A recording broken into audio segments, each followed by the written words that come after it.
Hello, it's a long time since I've sat in this, well, not this chair, but any chair really, and spoken to you, and I do want to say thank you for people that have asked after me and what's happened to me and stuff. So anyway, I thought I would do this. We were talking in our worship meeting on Sunday about thoughts that we'd had during the week, and Sarah was saying how that she'd been reading about the blessings and thinking about the blessings that God had put on certain people, certain biblical characters. And she was talking about in Genesis how Potiphar's household was blessed because of Joseph. And that really spoke to me, that story and the things that she was talking about really spoke to me about my own circumstances, because I really feel that I've been blessed by the Lord and I live under his blessing every day of my life, and I really just want to talk about that and share some of that with you. I hope it doesn't come over and you feel like I'm being patronising, because I'm not.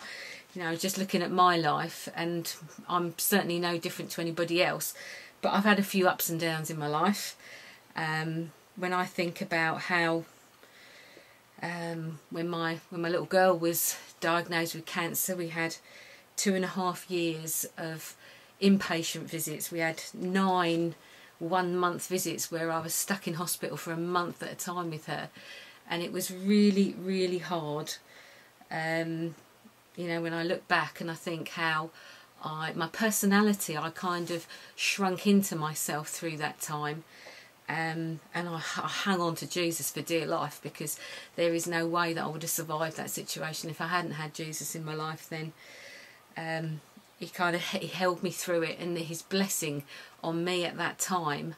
And I could say that, you know, I mean, when we have our ups and downs, you know, that praying and staying close to him was the most important. Yeah, it's the most important thing that any of us can do when, you know, when we're on a downward trend, you know, and it can be like that. We're on an upward trend if we're, you know, going up, and the highs and lows that we have in our life, it can be just as challenging sometimes, sort of when you're going up the hills. You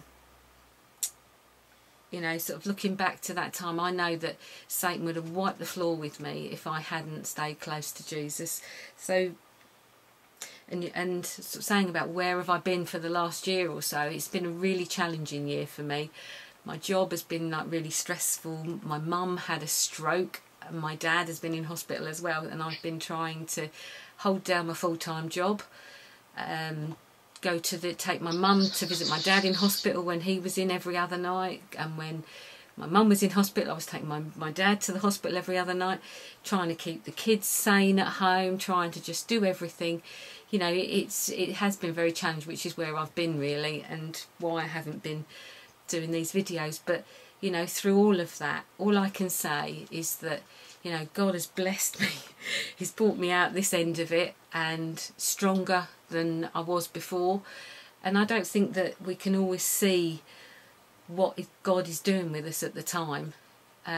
But certainly, you know, I guess when you come out the other side, you know, hopefully that we learn something through these circumstances. The scripture that I had that I think really comes in line with this is 1 Peter 4:1. It says, "Therefore Christ suffered in his body. Arm yourselves with the same attitude, because he who suffered in his body is done with sin. As a result, he does not live the rest of his earthly life for human desires, but rather for the will of God." And I just think that's very fitting, really. You know, that I think that to be able to stay close with Jesus, to actually put off the things that come through, count your blessings. Like I say, that, you know, being positive, counting your blessings, because there are, you know, when there's negative stuff going on, there is always something that we can look at, and that's, you know, holding on to that can make a difference to you. So Jesus was perfect, but even he in the Garden of Gethsemane, you know, he cried to his Father and said, "If there's any other way, you know, then undertake for me, Lord." But he still obeyed what he needed to do. Jeremiah cried out to the Lord. He didn't want to be used in the way that God intended for him to be used, but he did, and he obeyed. And Moses told God he wasn't suitable at all for the purpose, but he still obeyed. So whatever we're going through, God has a greater plan for us all. We don't always know what it is, and we certainly don't probably feel that we can fulfil it. But that's why God's a great mystery to us, isn't it? Because his plans are greater than ours, and he knows us better than we know ourselves. So just draw strength from him. And that's what I've been doing.